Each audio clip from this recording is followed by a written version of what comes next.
Hello बच्चों, कैसे हैं आप सब। चक्रधर कोचिंग क्लास में आप सभी लोगों का स्वागत है। मैं आज फिर से एक नया वीडियो लेकर आया हूं कक्षा 10वीं का, जो आपके लिए बहुत ही महत्वपूर्ण है। मैं आज कक्षा 10वीं का पाठ 1 का पद्य का क्वेश्चन आंसर लेकर आया हूं, जो आपके लिए बहुत ही महत्वपूर्ण है। इसमें से मैं most important question, very important question बताऊंगा, जो आपके एग्जाम के लिए, बोर्ड एग्जाम के लिए बहुत ही महत्वपूर्ण है। ठीक है बच्चों, तो चलिए वीडियो में आगे बढ़ते हैं।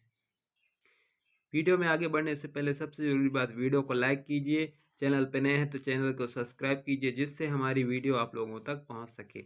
इसलिए बच्चों, चैनल को सब्सक्राइब जरूर कीजिए, ताकि आप लोगों को हम बोर्ड एग्जाम के लिए मोस्ट इम्पोर्टेंट क्वेश्चन बता सकें। तो आज हम पद्य साहित्य का पहला पाठ, कक्षा 10वीं का पाठ 1 का पद्य का मोस्ट इम्पोर्टेंट क्वेश्चन बता रहे हैं, जो आपके एग्जाम के लिए ज़रूरी है। ठीक है बच्चों, तो चलिए वीडियो में आगे बढ़ते हैं। तो हमारा पहला क्वेश्चन है,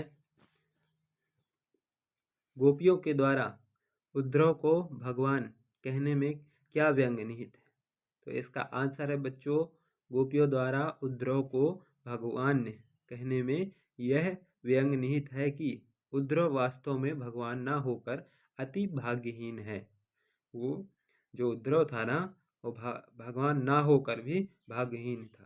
ठीक है बच्चों, वे कृष्ण रूपी संदर्भ तथा प्रेम रस के सागर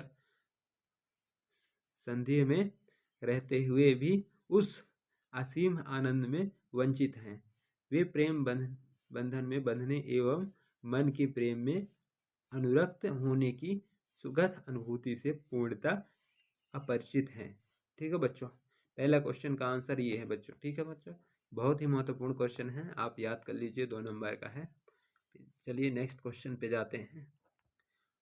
उद्धव की तुलना किस किस से की गई है। बताइए बच्चों, उद्धव की तुलना किस किस से की गई है। तो दूसरे क्वेश्चन का आंसर है, गोपियों ने उद्धव के व्यवहार की तुलना निम्नलिखित उदाहरणों में से की है। पहला, गोपियों ने उद्धव के व्यवहार की तुलना कमल के पत्ते से की है, जो कि जल में रहते हुए भी उससे प्रभावित नहीं होता है। ठीक है बच्चों। दूसरा, वह जल में रखे तेल के मटके के समान है, जिस पर जल की एक बूंद भी टिक नहीं पाती। ठीक है बच्चों, दूसरा क्वेश्चन हो गया। तीसरे क्वेश्चन पे जाते हैं बच्चों। तीसरा क्वेश्चन है, गोपियों ने किन किन उदाहरणों के माध्यम से उद्धव को उलाहने दिए हैं। तो इसका तीसरा क्वेश्चन का आंसर है बच्चों, गोपियों ने अनेक उदाहरण के माध्यम से उद्धव को उलाहने दिए हैं। ठीक है बच्चों, मोस्ट इंपॉर्टेंट क्वेश्चन है बच्चों, आप तैयार कर लीजिए, मिस मत कीजिए।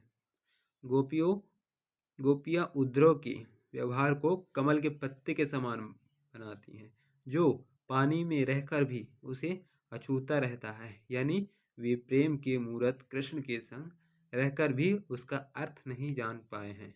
ठीक है बच्चों। दूसरा, गोपियाँ उन्हें बड़भागी कहती हैं, जो कृष्ण के संग रहकर भी प्रेम के बंधनों में मुक्त है। उन्हें प्रेम के मायने नहीं पता है। वे उद्धव के योग संदेह को ककड़ी के समान बताती हैं, जो उनसे नहीं खाई जाती। यानी वे उन बातों को नहीं समझ पा सकती। ठीक है। चौथा क्वेश्चन है बच्चों पद्य का, उद्धव द्वारा दिए गए योग के संबंध ने गोपियों की विरह अग्नि में घी का काम कैसे किया। गोपियाँ श्री कृष्ण के आगमन की आशा में बेचैन थी। वे एक एक दिन गिन रही थी और अपने तन मन की व्यथा को चुपचाप सहती हुई कृष्ण के प्रेम रस में डूबी हुई थी। परंतु कृष्ण ने स्वयं न आकर योग का संदेश देने के लिए उद्धव को भेज दिया। विरह अग्नि में उलझती हुई गोपियों को जब उद्धव ने कृष्ण को भूल जाने और योग साधना करने का उपदेश देना प्रारंभ किया, तब गोपियों की विरह वेदना और भी बढ़ गई। इस प्रकार उद्धव द्वारा दिए गए योग के संदेश ने गोपियों की विरह अग्नि में घी का काम किया। बच्चों, मोस्ट इम्पॉर्टेंट क्वेश्चन है, स्किप मत कीजिए वीडियो, आप स्क्रीनशॉट ले लीजिए और देख लीजिए, बहुत ही महत्वपूर्ण क्वेश्चन है, आप याद कर लीजिए। हिंदी में एक भी क्वेश्चन नंबर नहीं छूटेंगे आपके, इसलिए बच्चों इसको याद कर लीजिए आप। फिर नेक्स्ट 5वें क्वेश्चन पर जाते हैं। मर्यादा न रही के माध्यम से कौन सी मर्यादा न रहने की बात की जा रही है?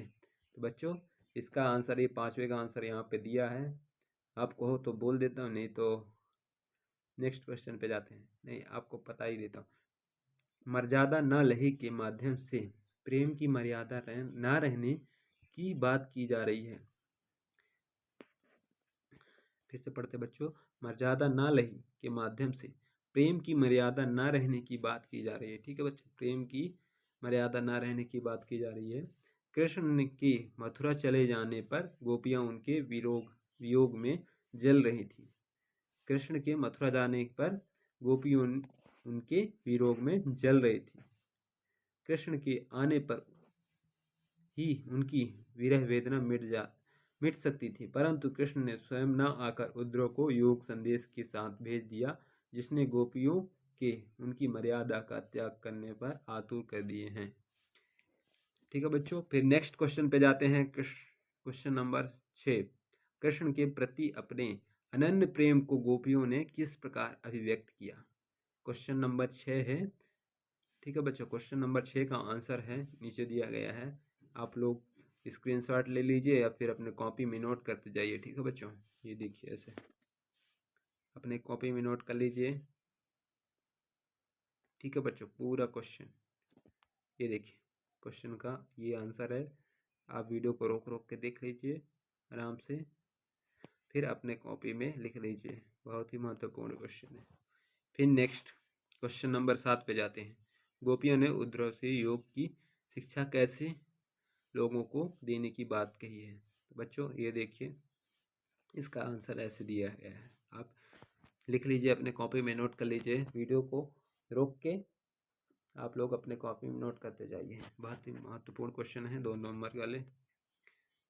क्वेश्चन नंबर 8, प्रस्तुत पदों के आधार पर गोपियों का योग साधना के प्रति दृष्टिकोण स्पष्ट करें। तो इसका आंसर नीचे दिया गया है बच्चों, इसको भी आप लिख लीजिए, अपने कॉपी में नोट कर लीजिए। पद का, कक्षा 10वीं का पद का मोस्ट इम्पॉर्टेंट क्वेश्चन है। कक्षा क्वेश्चन नंबर 9, गोपियों के अनुसार राजा का धर्म क्या होना चाहिए? बताओ बच्चों। तो गोपियों के अनुसार राजा का धर्म है कि वह राजा को न सताए और प्रजा के सुखों का ख्याल रखे।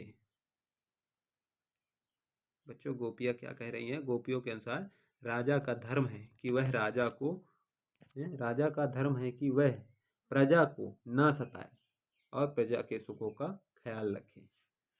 ठीक है बच्चों, देख लीजिए क्वेश्चन नंबर 9 का। क्वेश्चन नंबर 10 देखिए आप, क्वेश्चन नंबर 10, गोपियों को कृष्ण में ऐसे कौन सा परिवर्तन दिखाई दिए जिनके कारण वे अपना मन वापस पा लेने की बात कहती है? ठीक है बच्चों, ये भी याद कर लीजिए आप लोग। ये क्वेश्चन नंबर 10 है, इसको ध्यान से वीडियो को रोक के अपने कॉपी में नोट कर लीजिए आंसर। जिसके पास गाइड वगैरह ना हो तो मेरे से संपर्क कर लें। क्वेश्चन नंबर 10 हो गया। क्वेश्चन नंबर 11, गोपियों ने अपने वाक्चातुर्य के आधार पर ज्ञानी उद्धव को परास्त कर दिया, उनके वाक्चातुर्य की विशेषताएं लिखिए। तो ये कुछ प्रश्न नंबर 11 का आंसर यहाँ पे नीचे दिए गया है, विशेषताएं, वो भी आप स्क्रीनशॉट ले लीजिए और लिख लीजिए। Question number 11। ठीक है बच्चों, क्वेश्चन नंबर 11 हो गया। क्वेश्चन नंबर 12 ये भी लिख लीजिए। संकलित पदों को ध्यान में रखते हुए सूर के भ्रमर गीत की विशेषताएं ये भी लिख लीजिए, अपने कॉपी में नोट कर लीजिए बच्चों। ये क्वेश्चन नंबर 12 का आंसर है। विशेषताएं 5 विशेषताएं लिख लीजिए आप। ठीक है बच्चों, ये तो विशेषताएं बहुत सारे हैं, लेकिन आप 5 विशेषताएं लिख लीजिए जो आपके 5 नंबर ला सकते हैं। ठीक है बच्चों, इसलिए लिख लीजिए अपने, इससे ज़्यादा मत लिखिए। रचना अभिव्यक्ति क्वेश्चन नंबर 13, गोपियों ने उद्धव के सामने तरह तरह के तर्क दिए हैं, आप अपनी कल्पना और तर्क दीजिए बच्चों, ये तर्क दीजिए उत्तर है। क्वेश्चन नंबर 14, क्वेश्चन नंबर 14 भी पढ़ लीजिए। जिसके पास गाइड ना हो बच्चों, वो मेरे वीडियो से आप लोग पढ़ सकते हैं और अपने कॉपी में नोट कर सकते हैं। ठीक है बच्चों। फिर नेक्स्ट 15 नंबर है, 15 नंबर के क्वेश्चन लिख लीजिए। ठीक है बच्चों। उसके बाद आता है ऑब्जेक्टिव। कक्षा 10वीं का पद पाठ में, पहला पद पाठ में 15 क्वेश्चन है। 15 क्वेश्चन आप लिख लीजिए, अपने कॉपी में नोट कर लीजिए। जिसके पास गाइड ना हो वो भी लिख लीजिए अपने कॉपी में। गाइड लेने की ज़रूरत नहीं है, आप मेरे वीडियो को देखकर भी आप लिख सकते हैं। ठीक है बच्चों। इंपॉर्टेंट क्वेश्चन है, आप लोग लिख लीजिए। अब ऑब्जेक्टिव क्वेश्चन पे आ गए हैं। पद का, कक्षा 10वीं का पद का पहला पार्ट का हम ऑब्जेक्टिव क्वेश्चन पे हैं। तो पहला ऑब्जेक्टिव क्वेश्चन पढ़ते हैं। ठीक है बच्चों। कृष्ण की संगति में रहकर भी कौन उनके प्रेम के अछूते रहे हैं? तो इसका आंसर नंबर है उद्धव। ठीक है बच्चों। ठीक। फिर उद्धव क्वेश्चन नंबर दूसरा है, ऑब्जेक्टिव क्वेश्चन दूसरा है उद्धव के व्यवहार की तुलना किसके पत्ते से की गई है? तो इसका आंसर है बी, कमल के पत्ते। किसके पत्ते बच्चों? कमल के पत्ते, याद कर लीजिए। उद्धव के व्यवहार की तुलना किसके पत्ते से की गई है? तो ये कमल के पत्ते से। आप हमेशा ध्यान रखिए, उद्धव के व्यवहार की तुलना किसके पत्ते से की गई है? तो आप क्या बताएंगे? कमल के पत्ते से। ठीक है बच्चों। ओके। फिर नेक्स्ट क्वेश्चन पे जाते हैं। गोपियों को अकेला छोड़कर कृष्ण कहाँ चले गए थे? बताइए बच्चों, गोपियों को छोड़कर कृष्ण कहाँ चले गए थे? 4 ऑप्शन दिए गए हैं। 4 ऑप्शन में आंसर क्या हो गया? आंसर इसका सी नंबर है। तो सी नंबर का क्या चीज़ है? मथुरा। ठीक है बच्चों। मथुरा सही आंसर है इसका। गोपियों को अकेला छोड़कर कृष्ण जी मथुरा चले गए थे। ठीक है बच्चों। फिर नेक्स्ट क्वेश्चन पे जाते हैं। गोपियों को कृष्ण का व्यवहार कैसा प्रतीत होता है? तो इनमें से इसका सही आंसर है बी, छलपूर्ण। क्या होता है? छलपूर्ण। गोपियों को कृष्ण का व्यवहार छलपूर्ण प्रतीत होता है। ठीक है बच्चों। फिर नेक्स्ट क्वेश्चन पे जाते हैं, 5वें क्वेश्चन पर। गोपियाँ स्वयं को क्या समझती हैं? तो गोपियाँ स्वयं को अबला समझती हैं। क्या समझती हैं बच्चों? अबला समझती हैं। ठीक है बच्चों। फिर नेक्स्ट क्वेश्चन पे जाते हैं बच्चों। क्वेश्चन नंबर 6 पद का ऑब्जेक्टिव क्वेश्चन है, कक्षा 10वीं का। गोपियाँ किसके प्रेम में आसक्त हो गई हैं? तो कृष्ण प्रेम में। ठीक है बच्चों। ये तो आपको वैसे भी याद होगा, कृष्ण प्रेम में। अपने कॉपी में नोट करते जाइए। ऑब्जेक्टिव क्वेश्चन आप लोग तैयार कर लीजिए, जो आपके बोर्ड एग्जाम के लिए बहुत ही महत्वपूर्ण है। ठीक है बच्चों। ऐसे ही तैयार कर लीजिए बच्चों। मैं रोज़ ऐसे ही तैयार करवाऊँगा आप लोगों के लिए, ऐसे ही वीडियो लाते रहूँगा। आप लोग हमारे चैनल को सब्सक्राइब कर लीजिए, जिससे हम आप लोगों तक ऐसे ही मोस्ट इम्पोर्टेंट क्वेश्चन और हिंदी का पूरा सोल्यूशन आप लोगों को दूंगा मैं। ठीक है बच्चों। इसलिए चैनल को सब्सक्राइब कर लीजिए और रोज़ वीडियो वॉच कीजिए। ठीक है बच्चों, रोज़ वीडियो देखिए हमारी। ऐसे ही मैं मोस्ट इंपॉर्टेंट क्वेश्चन लाऊंगा और पूरा सोल्यूशन दूंगा, पहले पार्ट से लेकर पूरे लास्ट पार्ट तक दूंगा, और मोस्ट इंपॉर्टेंट क्वेश्चन भी बताऊंगा मैं आपको। ठीक है बच्चों। तो आप लोग तैयार कर लीजिए। क्वेश्चन नंबर 7, इनमें से किस पक्षी की तुलना गोपियों से की गई है? बताइए बच्चों, किस पक्षी की तुलना गोपियों से की गई है? तो इसका आंसर क्या दिया है बच्चों? सी, आंसर नंबर सी है, हारिल। ठीक है बच्चों। इसका सही आंसर है सी, हारिल। ओके बच्चों। क्वेश्चन नंबर 8 पे जाते हैं। किसने प्रेम की मर्यादा को उल्लंघन किया है? बताओ। तो इसका आंसर है, 4 ऑप्शन दिया गया है, 4 ऑप्शन में आप लोगों को बताना है। कृष्ण ने। इसका सही आंसर है कृष्ण ने। ठीक है बच्चों। कॉपी में नोट करते जाइए बच्चों, बहुत ही महत्वपूर्ण क्वेश्चन है।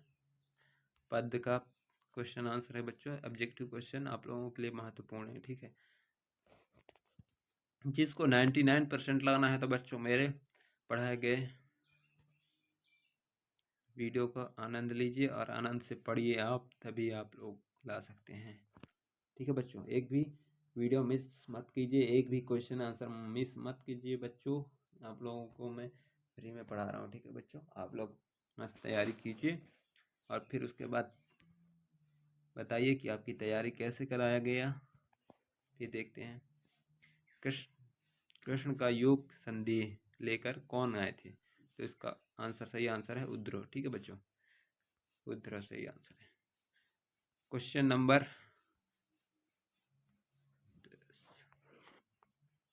9 क्वेश्चन है बच्चों ऑब्जेक्टिव, उसके बाद कुछ नहीं है। ठीक है बच्चों, तो बच्चों क्वेश्चन आंसर इतने ही हैं। पद्य साहित्य का कक्षा 10वीं का हिंदी का पाठ पद्य का इतने ही क्वेश्चन आंसर हैं।